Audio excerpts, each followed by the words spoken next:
For our first topic, I want to ask something that might seem a bit off the wall, so I'll just preface it here. That is, oftentimes critics of political opponents will draw parallels to radicals on the opposite side with regimes, either today or in the past. So people obviously love to do this with right-wing Americans and authoritarian regimes or fascists, but so too do people compare people on the far left in America to various communist regimes, China included. And with the current campus protests going on, some have drawn comparisons to other student-led radical movements, in particular Mao's Red Guard, which was, of course, a paramilitary social movement comprised of students during the Cultural Revolution. So obviously that was a different time, different political circumstances. But what do you say to those who draw that comparison? Would you draw that comparison yourself?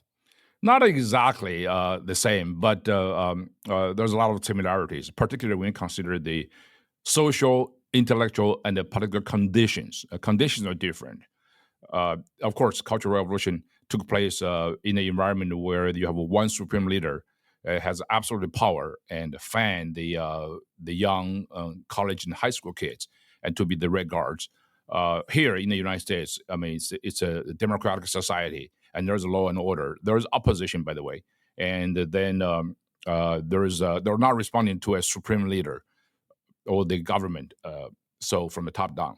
So the United States is very different. But as I say, the conditions have some very similar features. Number one, both Red Guards and in the pro-Palestinian protesters in the Chinese cyberspace, they are known as the Hamas guards. The Red Guards versus the Hamas guards. Hong Weibin, Ha Weibin. They're both sort of influenced by the saturation of media propaganda. In China, you had the all-weather propaganda machine running nonstop. That's basically get all these Red Guards excited and animated. In the United States, we have the legacy media like the New York Times and a lot of social media, pretty much like the left-leaning media outlets, and they put out a lot of sort of very exciting and excitable reports. In order to highlight the oppression narrative, for example, the New York Times last Friday run a headline, and the headline is very telling. It says, how counter-protesters at the UCLA provoked violence unchecked for hours. So the violence basically became the result of the counter-protesters, the people who are basically pro-Israel and against the Hamas, about the Palestinian protesters. So this is a very misleading. That's why people get really, really animated. Second condition, I think that's very important, is the both Red Guards and the pro-Palestinian protest in recent weeks had some kind of oppression narrative. A simple narrative to animate and radicalize the mob. In China, it was the narrative of great Chairman Mao was besieged by Marxist traitors, by foreign agents led by a bourgeois headquarters. That's basically what get people really, really excited. The Red Guards all believe in that. That's why they're guards. They're guards against all this malign influence of foreign, particularly Soviet revisionist, treacherous thoughts. Here in America, the narrative is the oppression of the Palestinians by the Jews, who are aided and abetted by American imperialism. It's a laughably simplistic and wacky, but on today's university campuses, this is a part of the core curriculum, and it has become a norm and a banality. So radical thoughts expressed through words like oppression, imperialism, capitalism, and consciousness raising are no longer outlandish and far-fetched. So that's why if you watch TV, you watch all the expressions by those pro-Palestinian protesters over there.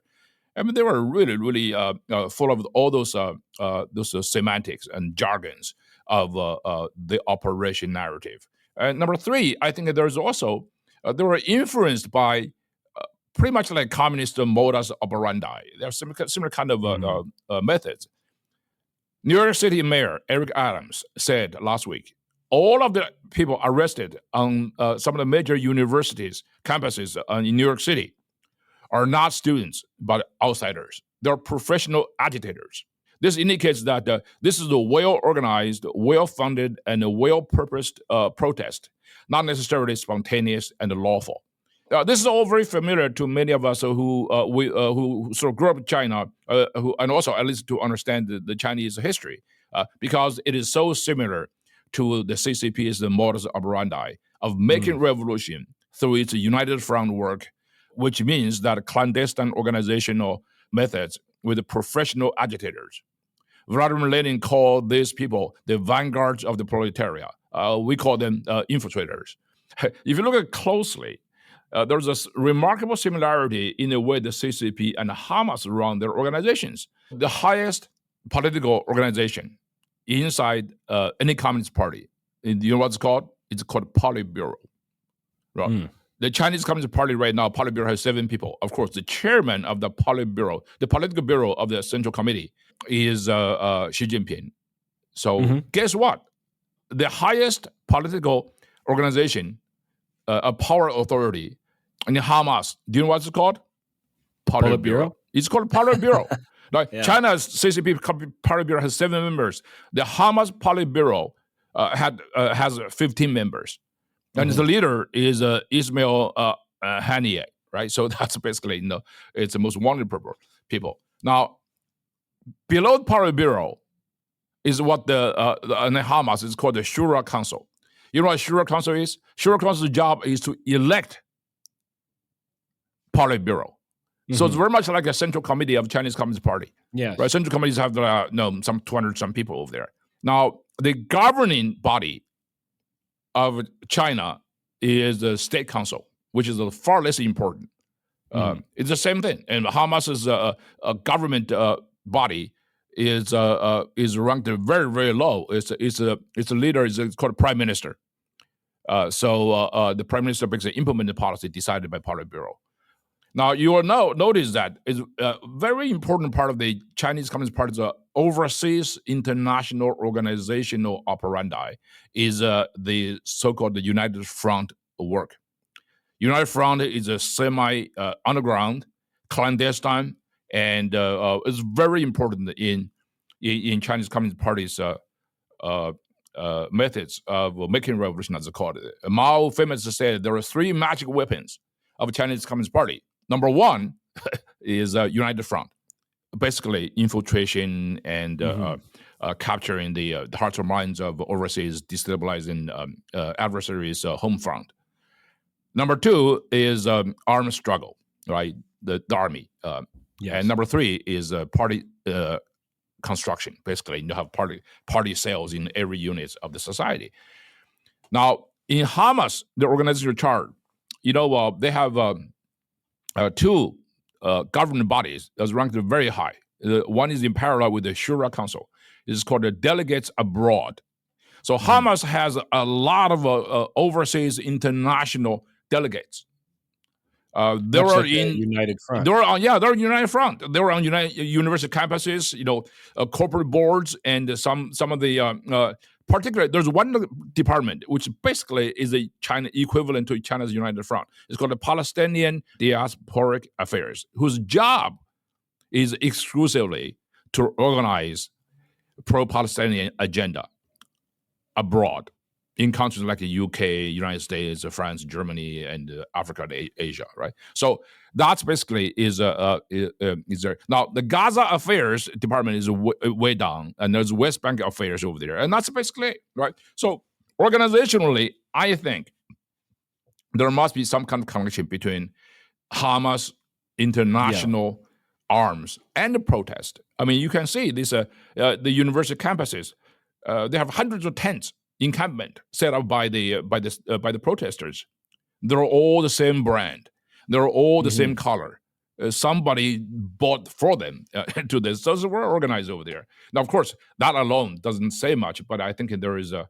No, but it's curious. Yeah, it's very curious. Of course, you're going to draw the connection over there. Now, number 4, I think it has something to do with the protests themselves. The Red Guards, they're young, they're impressionable, they're students. Colleges and mostly some high school kids there.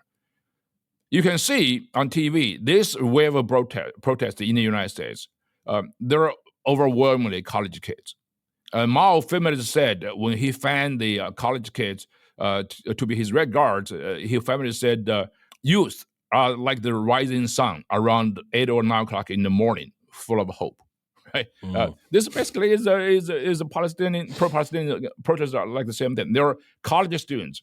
They're young and they're gullible in a way. Now, both Chairman Mao and Hamas all know how to use the students as the basis of their movement. It occurs usually around the time of the final exams. You see, when students are most miserable, street protest gives the students a sanctimonious, self-justifying excuse not to study for the final exams. I am speaking this as a college professor as well, so I know the student psychology.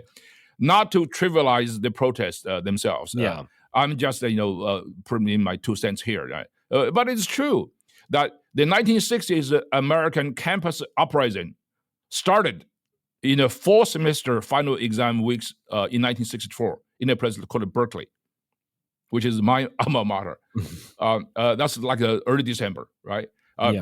Mao did even more resolutely, and he told the students, just quit school, beat up their professors and teachers, and go out and to loot and rally against the bourgeoisie. That's Mao. The pro-Palestinian protesters here in America erupted during the spring semester final exam weeks. Many students basically participated in they don't want to participate in the final exam. Now, corrupt professors encourage such anti-intellectual rebellion. I just saw yesterday a Columbia professor told his students not to come to the final exam this week, and he would give every protesting student an A in a class. Wow. Now that's basically that's corruption, right? So no matter how sympathetic you are to the causes of the protesters, you don't sacrifice your academic and pedagogical integrity to do that kind of stuff. And you can see many of the students now, our protesters will begin to worry about their grades. I think they probably should have thought about it earlier. One difference between Red Guards and those pro-Palestinian protesters is the destructiveness. The destructiveness are very different. That's because of different environments, as I say. In Mao's China, there was only one at the top. There's no law. There's no order. There was so in America, despite all those very uproarious protests, there is a legitimate silent majority resisting the pro-Palestinian protesters, while there was none in the during the Great Proletarian Cultural Revolution in China in 1960s and 70s. I wanted to get at that difference. I mean, before I do, it is incredible when you talk about, giving out A's for people who protest, the degree to which this activism is just overtaken, any sense of decorum or intellectual purpose in the university. But going to these differences, I mean, let's say someone pushes back, and I mean, the parallels you've drawn are fascinating. There was a certain brutality to the Red Guard that we obviously don't see today, but we are seeing an increase in radical youth, and we're seeing agitation and protest that, is not always, sometimes it moves beyond speech. I'd say like occupying a building, things like that. They start to inch towards violence in some sense. And, given the right opportunity, that can spill into more extreme behavior. So I guess my question is, you highlighted of the factors, the social, political, intellectual factors, and the impression, the degree to which the students were impressionable. Those last two, the intellectual and the impressionable element, were these apparent in students in China before the Red Guard's formation? Were there preconditions where one could see this was exploitable, or that there was a concerning trends, or did it seem to come out of nowhere? And I guess, do you see similar trends today in America's youth? All you need basically is you need a narrative, to need kind of a mindset. In China, it's called the consciousness raising. You basically, elevate people's abstract understanding of the world's problems. Of course, in communist world, it's a oppression. So because the oppression is intrinsic in the alienating nature of capitalism, has nothing to do with ourselves. It has to do with other incidental factors and social conditions. It has to do with the nature of the very system that we're born into. So that's why the only way to escape that kind of alienation operation is to liberate. So the way is the liberation, right? So the Chinese Communist Party always wants to liberate everybody. the party's mission is to liberate human society from bourgeois institution, capitalism. Its army is called the People's Liberation Army. I mean, the Palestinian cause, the most famous one is called the Palestinian Liberation Organization, PLO. So this is the same kind of liberation ideology is very important. China definitely had that. That's basically the communist indoctrination, if you will. And by the time the Cultural Revolution took place, everybody must be imposed, sort of imbued with that kind of ideology. Here in America, I don't think it's total wholesale ideological indoctrination, but the liberation ideology and the some of the left-wing movements definitely dominated American intelligentsia on American campuses. I'll give you one example. You know, the predominant mentality, the predominant slogan of today's sort of a radical feminist movement in the United States. Do you know what it is? It's called consciousness raising. Consciousness raising, 提高觉悟. This came straight, even the phrase itself, came straight from early 1940s from the Chinese Communist enclave of Yan'an from Mao. Incredible. It was the Time magazine reporter, Teddy White, who brought that phrase to American mainstream when in 1960s when Teddy White wrote a book called In Search of History, and he documented that kind of a connection. And it basically is everywhere. I mean, if you go to American campuses today, it's absolutely a crime, a repulsion to even wear a T-shirt with Hitler's image on your T-shirt. But you go around, you wear Che Guevara, Mao, it's probably not going to give you a lot of trouble. And that's basically is a very sad reality. And I think, we have a lot of work to do. Smiles, for a second topic, there's been a surge of interest in the disagreements on foreign policy between Donald Trump and Joe Biden, but perhaps more importantly, what China's reaction might be to a second Trump presidency. So why has there been a surge of interest in this question, and what's at stake? Well, there is a surge in interest of the American presidential election in November is because Donald Trump is leading in the poll. Every single credible poll indicates that Donald Trump may actually end up winning, not give the world a lot of headache and anxiety, at least. So everybody wants to know what the second Donald Trump term, and particularly his China policy, might be like. So I don't think this worry is really that necessary, because you can see there will be a lot of continuity. Continuity is based upon what President Trump had started already, and also continuity based upon what those new China policies during the first Trump term have been carried over, endorsed by the Biden team. There is very little fundamental differences between the Trump's China policy versus Biden policy, China policy. So I don't think those continuities are huge. Most importantly, the non-government forces, non-executive forces, the Congress, this policy on China has remained very strong and robust. There's the bipartisan consensus still there. The American people, by the way, also has a near national consensus. Americans do not agree on almost everything from China. China, a year ago, China's negative rating among Americans about 83%.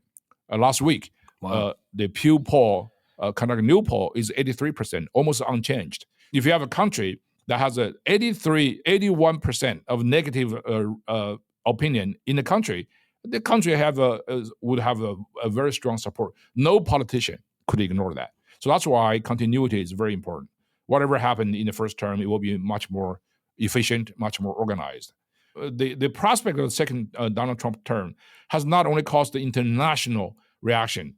Domestically, there has been a lot of, there was a lot of debates about our China policy, mostly from the think tanks themselves and some media outlets, legacy media outlets. Most of the debates, in my view, are missing the whole point. And they're going back to the same old policy of the past, which is not very effective. For example, let me just lay out, give some examples of the several representative pieces here. Number one, the last Thursday, the Wall Street Journal had a front page article about how China is bracing for the stormy second term of Trump, as if this is something that unexpected. Now, if you look at the first several paragraphs, it's very interesting. So it starts by saying, last year, as Mike Pompeo's memoir, Never Give an Inch, made the rounds among China's leaders, one passage in particular enraged Xi Jinping. The Secretary of State under former President Donald Trump wrote that the U.S. should grant full diplomatic recognition on to Taiwan, end of quote. This is a little bit strange because making it sound like that Xi Jinping suddenly read this whole thing when the book came out several months ago, and he was really upset. The fact is, Secretary Pompeo made this exactly same statement 2 years before that. There's no way Xi Jinping would not have known a former Secretary of State openly advocating for the recognition of Taiwan as a sovereign government. So, I mean, the first paragraph is problematic. I knew this because I was with Secretary Pompeo when he announced this in March 2021. So, and also, this article continues, the Wall Street Journal article. Xi's anger at the remark foreshadowed a broader worry coursing through Beijing. What awaits China should Trump and his inner circle regain power? I mean, there's no foundation for this kind of writing because, of course, they know what's coming up. The examples was there, as if China doesn't play any role at all in deciding the bilateral relationship. They're just waiting what's going on in Washington, D.C. This is completely untrue. So, and then the article continues. The Trump's 4 years in the White House had brought turmoil to the relationship. Really? Is it Trump's 4 years? We did this? China had no role in the turmoil? This is basically the problem of Washington thinking. We never give enough, if anything at all. If any at all, the agency, the Chinese Communist Party can play in deciding the nature, tenor, and temperature of the bilateral relationship. It's always how the United States is doing, and that will decide everything. That's not true. That's very narcissistic American thinking. If anything, the Trump administration is one of the biggest breakthrough was to give China the primary agency in deciding the nature of the U.S.-China relationship. So it's not all about us. And by that, you mean, insofar as we began to blame China and speak frankly with them about their behavior, we were giving them agency. This is not just simple childish blame game. Yes. If you talk about the major issues between United States and China, trade imbalance, intellectual property rights, regional security, none of this crisis were caused by the United States. It's China's behavior. China played the central role in causing this problem. We have to deal with this, not necessarily through confrontation, even though confrontation, if it's inevitable, we have to embrace that. So you cannot negotiate away China's behavior. You have to really deal with all bunch of other policy implications to make China realize whatever they do will have consequences, either reputational consequences or real economic and financial consequences. So if you want the bilateral relationship to be healthy, smooth, and normal, China has to change its behavior. So it's not about the United States. So the only thing we do is we have to make concessions to China, agree to China's term of discourse. This has been the wrong policy since 1972. This is why we have to change. So this kind of an old tone writing is not helpful. Secondly, I read another one just yesterday. It's an article published in the Foreign Affairs entitled "The Real Motives for China's Nuclear Expansion." It's by a scholar, Zhao Tong, and who is a longtime Chinese nuclear policy expert. Now he's just down the street from Hudson as a senior fellow at the Carnegie Endowment for International Peace. This article tried to justify China's rapid buildup of nuclear weapons and suggests that America's security interests are illegitimate. And I quote this paragraph, it's very interesting. Quote, Beijing's objections to what sees as an unfair U.S. nuclear strategy and the illegitimate U.S. security interest further solidify its willingness to using unilateral measures to address its security concerns, end of quote. This just blame the United States. Our concern is totally illegitimate. Therefore, China's rapid development of nuclear weapons is legitimate, normal, and justified. This is to make China's aggressive arms buildup to fundamentally destabilize world peace as a normal change, normal move, because it is, according to this author, out of just grievances against America's illegitimate, unfair, and unilateral deterrence stance. This is ridiculous. I wonder if the author has ever asked any governments along China's land and maritime borders. China has been bullying and threatening all of them with all sorts of weapons, including nuclear weapons. They claim that China's nuclear program is not for military purposes, but for geopolitical purpose of gaining international respect. This claim also is a little bit silly. It's even laughable. There are better ways to gain international respect. But arming yourself to teeth with nukes by a government that has an irascible temper of the cantankerous old crank is certainly not the best way to gain respect. With China's ongoing conventional and nuclear buildup at a rapid rate, what the CCP has gained throughout the civilized world is not respect, but fear.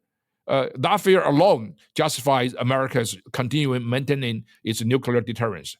Deterrence for peace, not for grabbing anybody's territories or sovereign bodies of water.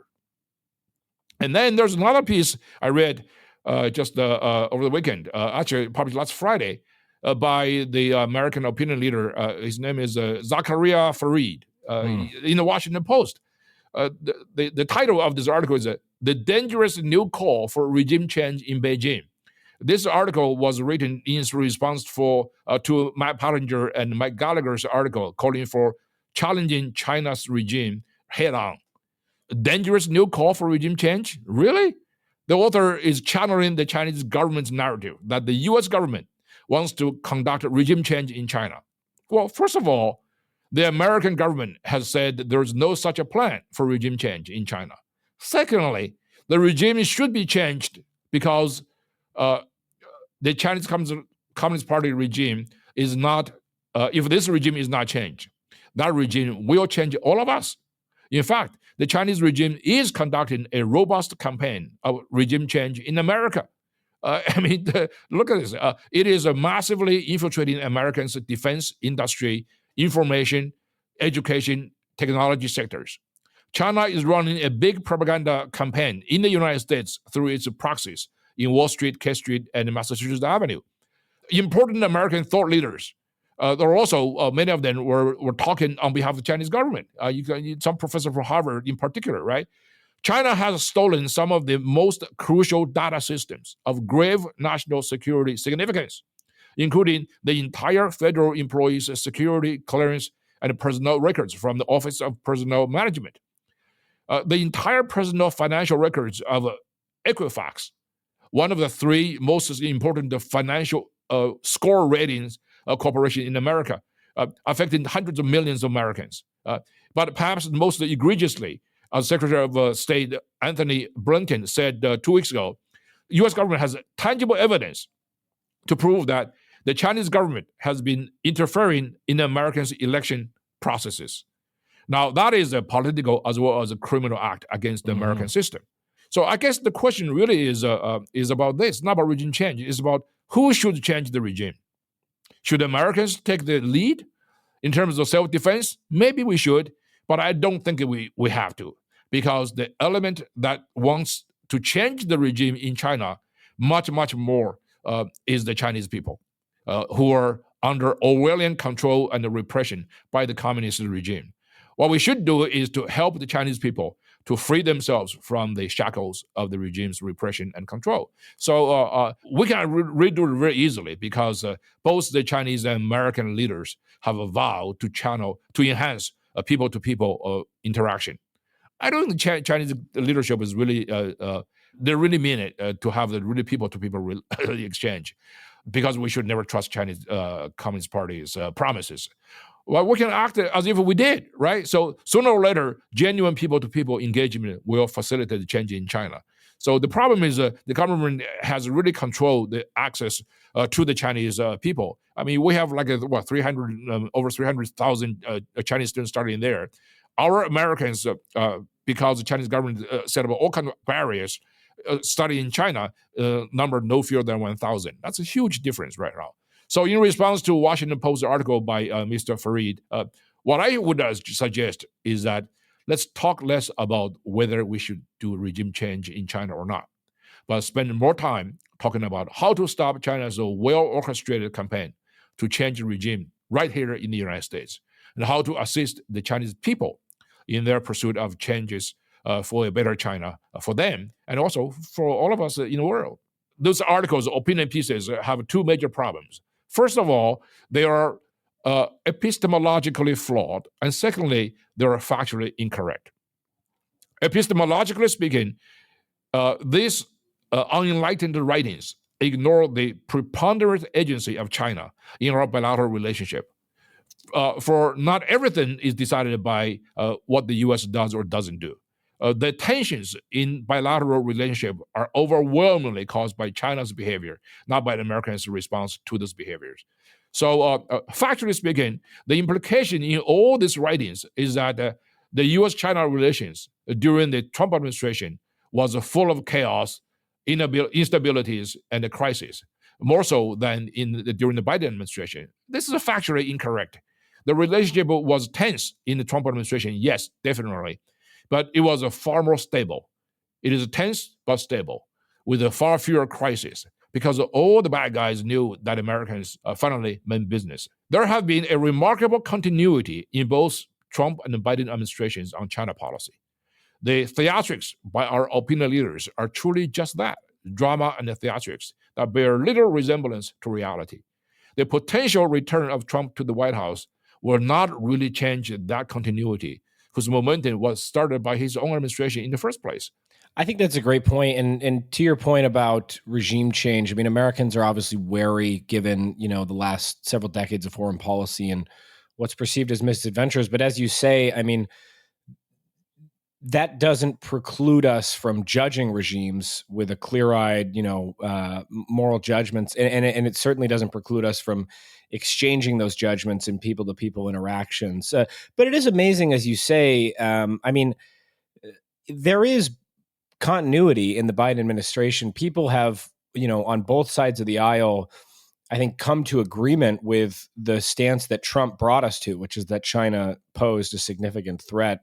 And just to put a point on it, I mean, as you say, you talk about stability during the Trump administration. I mean, would you say China has been more aggressive under the Biden administration, or has that aggression been consistent since we sort of took a more candid approach under Trump?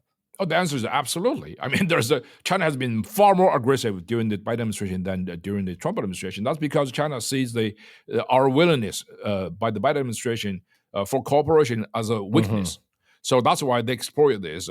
During the Trump administration, there's no crisis like, post-Pelosi visit to Taiwan. There was no crisis when China challenged the United States so blatantly, almost all domain, right? Mm-hmm. Because you have to deal with China from the point of view of strength. China is strong, is increasingly capable, but China is not a 800-pound gorilla. China has enormous vulnerabilities and weaknesses over there. China has a security paranoia. It's a very paranoia. A paranoid regime is not really strong. It's profoundly afraid of its own people. It's profoundly afraid of being contained by the international community. Because China does not only have a problem with the United States, China has a problem with virtually every other major country in the world. So that's why China has this very big fear. And we have to really sort of stand up and act like a leader of the world. And it's basically, the problem China poses to the United States is not just the United States, everybody else. So I give the Biden team great credit for working more efficiently with the friends and allies. But the time's different. During the Trump time, most allies, friends were not with us. They didn't realize the China's threat to themselves. They thought it was just the U.S. and China interaction. That's not true. So I think right now the timing is better, and it's better environment to work with them.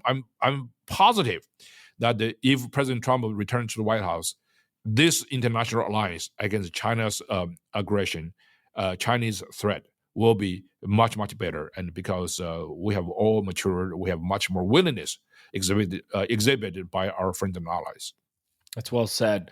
For our last topic, this is from a couple news cycles ago, but still very relevant. The Wall Street Journal reported on April 19th that the Chinese Communist Party, through the Cyberspace Administration of China, ordered Apple to remove several messaging apps, namely Signal, WhatsApp, and Telegram, all of which use encryption for privacy as part of their offering, as well as the X or Twitter competitor Threads. So, Miles, Apple did comply with this. A spokesperson said, of course, they're required to follow the laws in the countries where they operate. But, Apple has landed themselves in hot water with others over there dealing with China, particularly yourself on this podcast in the past. So what do you make of this and their decision to sort of roll over? This idea of we have to comply to Chinese law is ridiculous. About 2 decades ago, we faced the same problem. So the Congress had a congressional hearing calling all the CEOs of Yahoo, Cisco, to Congress to testify. And their argument is that we have to comply with Chinese law. We have to turn over dissident information to Chinese authorities. Some dissidents actually were caught based upon the information provided by some American companies. And but they said they were comply with the Chinese law. And then the Congressman Chris Smith from New Jersey asked a very poignant question. He said, during World War II, when Nazi Germany occupied the Netherlands, should the Dutch police turn over Anne Frank to the German occupation force just so that they would comply to the local law? So you have to really sort of take a stand. Business is not business. Business involves a lot of ethical, moral, and legal consequences as well. Apple has been very terrible in this regard. Apple basically is the biggest company in terms of capitalization in the United States. But Apple also is the biggest collaborator with Chinese government on censorship, on many other things. For example, Apple long ago agreed to store all personal data of Chinese users of their iPhones on servers located within China, and in this data center inside China is managed by a Chinese state-owned company. That's terribly compromising on security. Apple basically, also comply with Chinese demands. They basically take off all those apps from the App Store of VPN services. That would help users bypass Chinese internet censorship, as well as apps that are related to news, political content, and civil rights. This is shameful of Apple. And Apple even comply with Chinese demands and make concessions regarding the display of Taiwan, Hong Kong in its products. And they would label Taiwan as part of Chinese territory. This is also shameful. And also, the Apple modify its Maps app for users in China because they take out all this what Chinese government considers sensitive locations and adjusting available geographic data. And Apple also comply with Chinese demands to disable FaceTime group calls in its Apple devices and iOS devices as well, sold in China. So this has been a pattern. And not only that, Apple also invested heavily in Chinese companies that helped the Chinese government to kick out American competitors that the government of China views dangerous and potentially subversive. Especially, for example, Uber wants to go to China. And the Chinese government doesn't like that because they don't want the taxi drivers running around the country talking to foreigners. So, but it's hard for them to ban. So Apple instead invested $1 billion in Didi, which is a competitor to Uber in China. Eventually, Didi took over and Uber was kicked out of China. So that kills Uber's chance to survive in China at all, because China would never allow its citizens to drive vehicles around the country at will. So this is just one example. Apple did that. And so this week, Apple once again complies with Chinese demand and it took down WhatsApp, Threads, and both are owned by Apple's domestic competitor Meta, which also owns Facebook. So this is just a very, very anti-market. It should be banned. So I mean, you will think, I don't know this has happened, but if this Apple logic continues, you can easily say Apple has this incentive to co-op with the Chinese Communist government to prevent Elon Musk, for example, from developing a smartphone to challenge iPhone in China, because the stake will be very, very high for the Chinese government. Do you know why? Because Elon Musk has Starlink. Starlink can be the most subversive of all to the Chinese Communist regime, whose regime survival to a larger degree depends upon this very effective Great Firewall. So Starlink has the potential to break that wall. So we often condemn many American companies that did business with the Nazis in the 30s and the 40s. General Motors, ITT, and Eastman Kodak. Hollywood censored the movie, for example, All Quiet on the Western Front, as demanded by the German Nazi regime. So Hollywood did that. And then some studios even afraid of Nazi Germany's threat to ban all the movies to be shown in Germany. And today, Apple and Hollywood have not learned the bitter lessons of World War II, and it became the collaborators with the tyrannical government of our time. So that's a shame. It is a shame, and I think it's good to remind ourselves that executives do not shed their identity as citizens when they enter the boardroom, and they still have moral obligations.